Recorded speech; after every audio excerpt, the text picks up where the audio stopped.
of the interesting things is I was talking to a member of the Pueblo community there, and they were talking about, as much as they could tell me about some of the stuff happening in the Jiva, but they're very careful about who they reveal their esoteric mysteries to.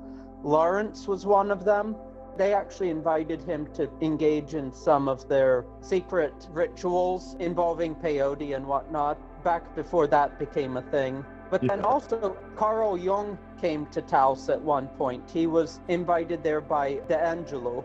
And they saw Jung, and here he is, he's this Swiss guy in a three-piece suit. And they're like, that's it. We know you're a mystic. Come here. And they were like showing him some of the things. They like basically took him down into the heart, like 8 layers down into the Pueblo, and were telling him how, they have to perform some of these rituals and what the inner meaning of them is. So one of the first initiatory rites is actually living underground for some period and learning how to grow an ear of corn without sun. And it's like an albino, all-white ear of corn. And you're like, why? Well, there's some inner meaning to that. And they talked to Jung about this, and I thought that was marvelous. And it just really said something to me about how, we need this art of discernment, not just about things external to us, but also discernment about other people, discernment about who is serious and who is not serious upon the path. And yeah, it was all very interesting, but there's this weird kind of like spiritual vortex happening there in Taos. Heard that. I mean, of course, any place that like Lawrence, Edward Abbey, Jeffers, Carl Jung, Stravinsky was there and was inspired. Any place that these people can all be inspired has to have something about it. And I certainly felt it. Yeah, it speaks well for them, for the place. So, Larry, back to your story. The shop owner gave you, what was it? Oh, it was a bottle of supplements of some kind, dietary supplements that I had expressed interest in. And, and I sort of decided not to get it because it was a little bit expensive. I see. And so since I declined to purchase it, and he said, well, that won't do, I assumed in his own. Yes, right.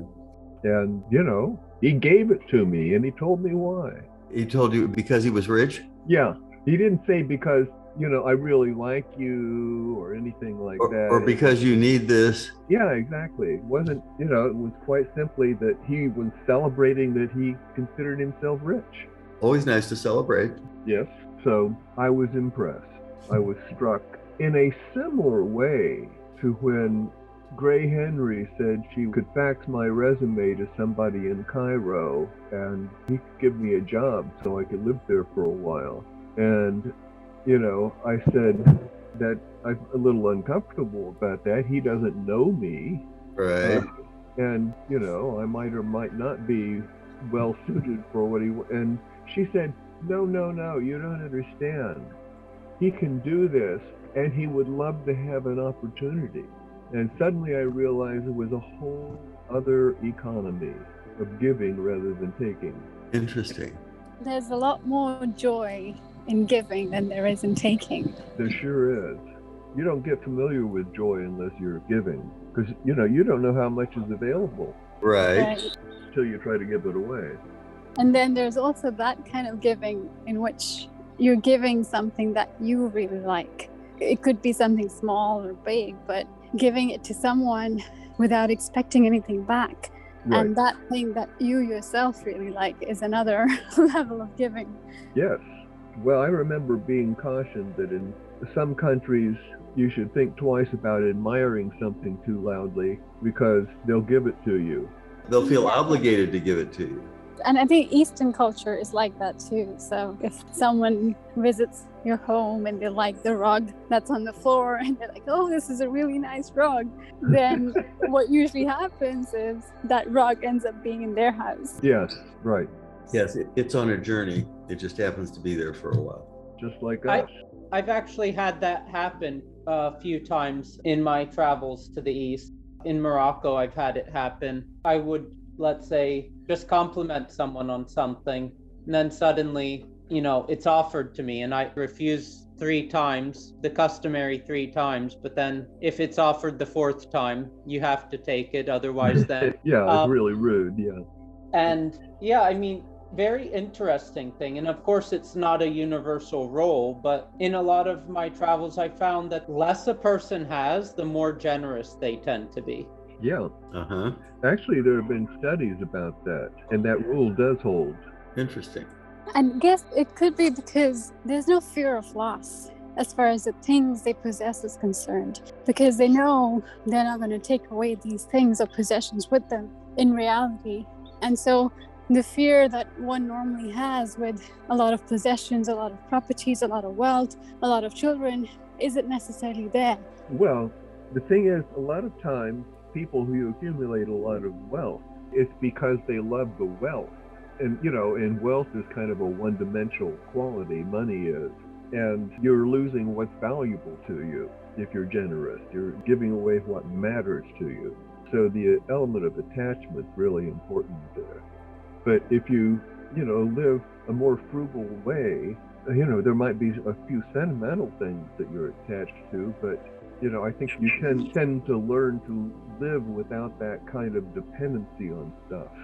I don't know if there is a proverb, but something comes to mind that we use a lot in the East, which is, when it comes to giving, give like a king. And when it comes to taking, take like a beggar. Yeah, that's good. While I was down in Taos, I visited a Benedictine monastery. And, I wanted to get there some new, just to visit them and maybe to make a donation, get some Gregorian chants that I hadn't had. But, I've always said that Gregorian chants are marvelous, but I listened to the same 45-minute CD on repeat on a 25-hour ride down and a 25-hour ride back. So for 50 hours on repeat, and I didn't get bored of it. Give me any modern music or even most classical music, I'd get bored. But the Gregorian chanting, never.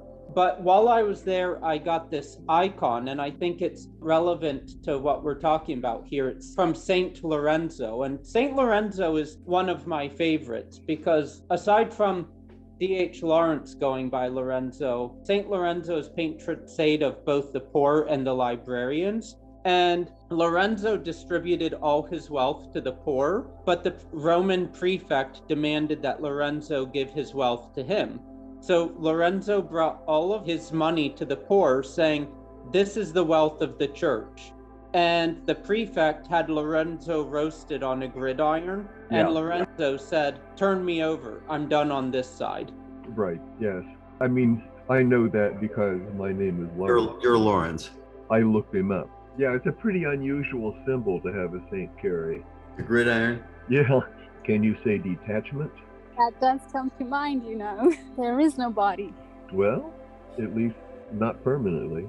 But, assuming the story is true, the solid certainty and inner peace that, he didn't get that alarmed really tells you something.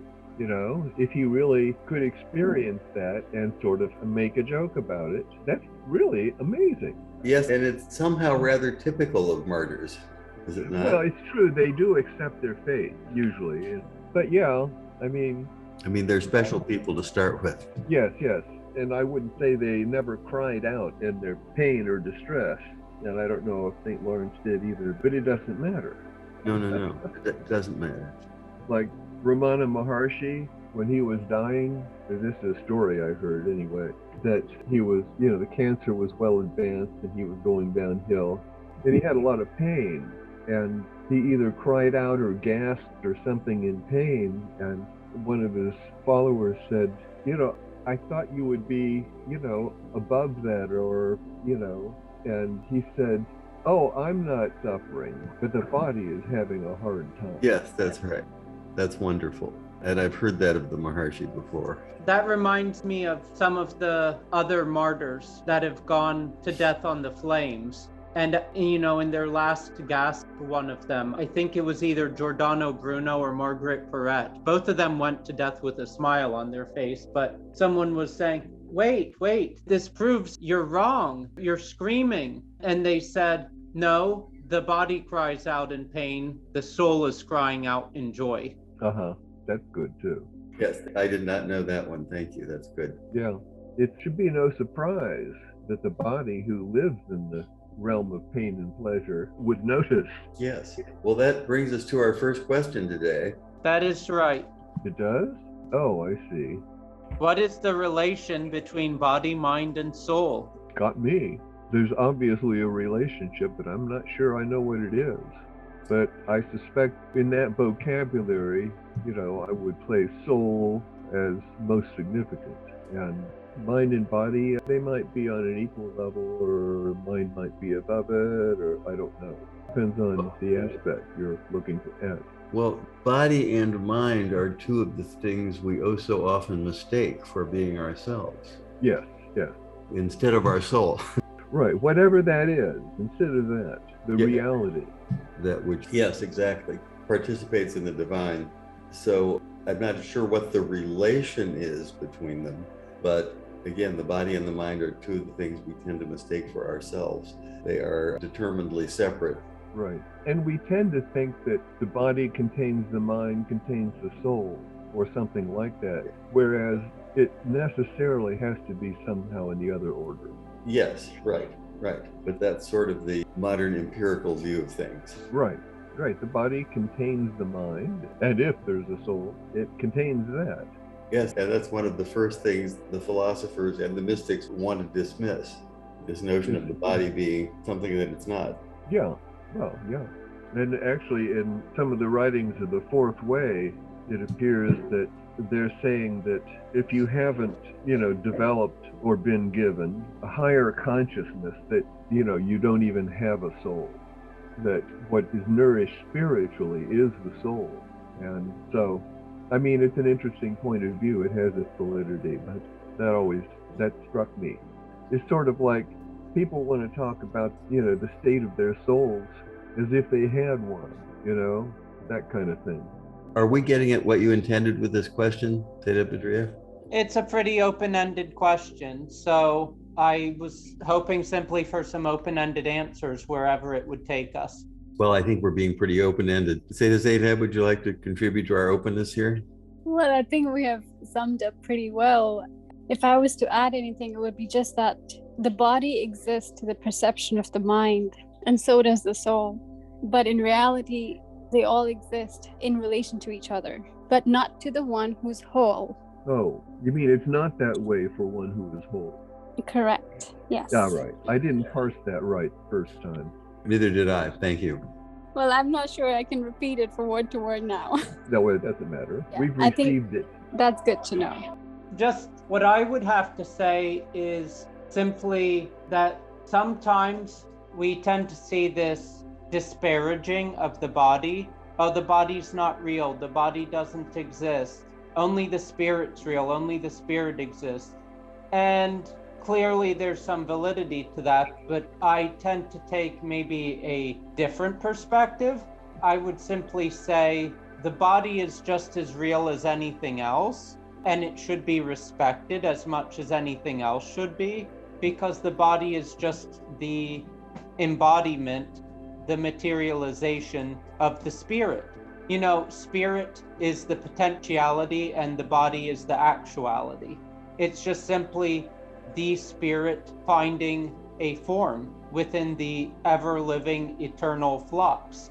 And, depending on the tradition you look at, one basically takes many, almost infinite number of material forms before they can escape that and attain to the realm of the pure spirit, whatever that means. Because even our concepts of thinking, even the words I'm using now, rely on a strange combination of electrical, mechanical, biological forces and whatnot. And the mind is both soul and body. And so all the concepts we have are by nature embodied. And anything that's outside of that is something different. You have to ask, does a bodiless entity, does it think? I'm sure it does. I'm sure the angels and God and the less tangible creatures, elves, fairies, whatnot, I'm sure they think, but I don't think they think like us. I think it's different. Just like I think the dolphins have supreme levels of intelligence, but they don't think the same way we do. So if and when one transitions to a more subtle realm of existence, one has to be prepared for something almost painful. And in that sense, maybe one could even say that painfully rendering the body from the soul, such as happens with martyrs, might actually help them on the way, on their journey. Yeah, it certainly could and should. But the soul taking on form is interesting, that at least from our personal experience, the form we're most aware of usually is our bodies. But even though our bodies change, they don't change quite the same way the mind does. The interesting thing about the mind is that it can take on so many forms quickly and unpredictably. So I think, the mind has to be taken seriously, but not too seriously, and the body too. I mean, there's a reason that some spiritual teachers use the term body-mind, because they're both the same kind of thing. They seem to be inseparable. If one refers to them together, but they're part of the illusion. Yeah, well, and even the knowledge of the body occurs in the mind, as it were. Yes, exactly. It's our mind that tells us that we are our body. And you know how much you can trust your mind, I imagine. Right.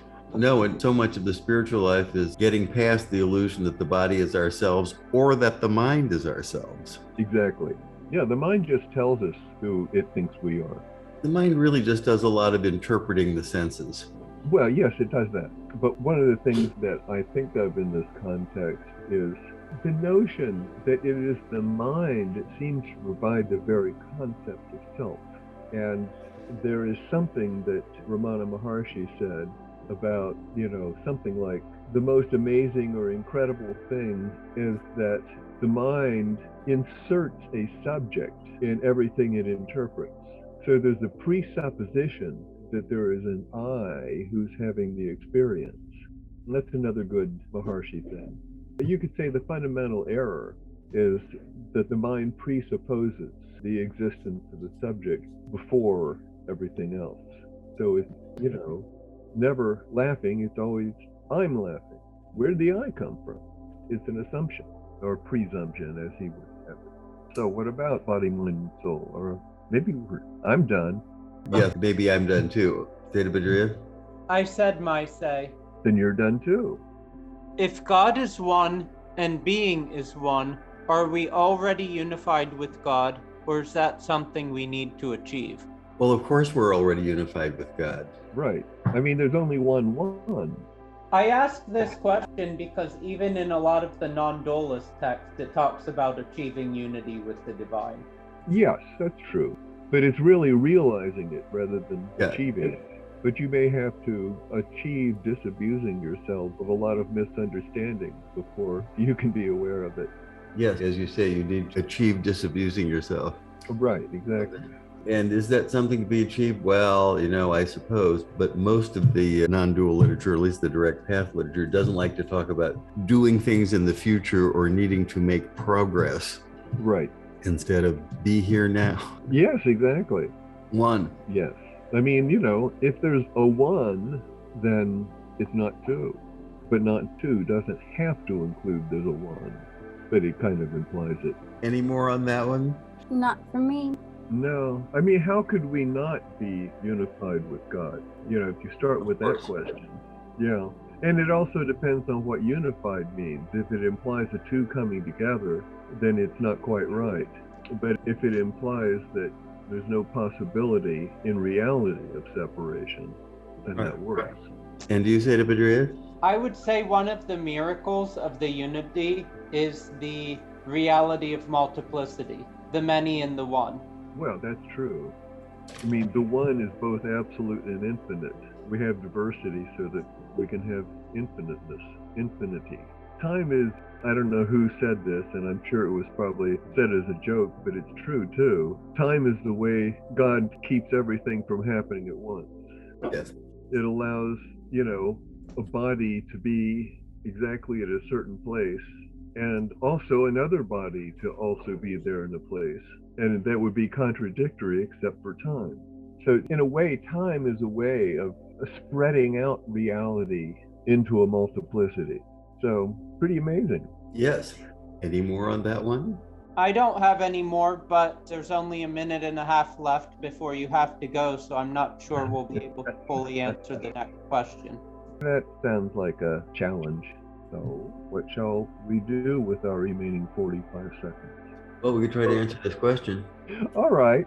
Is the soul conscious, or is consciousness purely a matter of the mind? No, the soul is conscious. It's consciousness itself. The mind is not conscious, evidenced by the fact that one knows thoughts, but thoughts don't know one.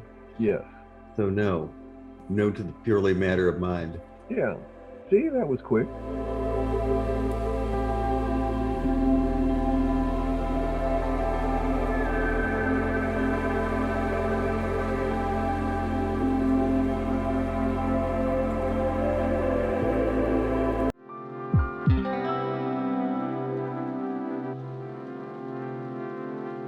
Thank you.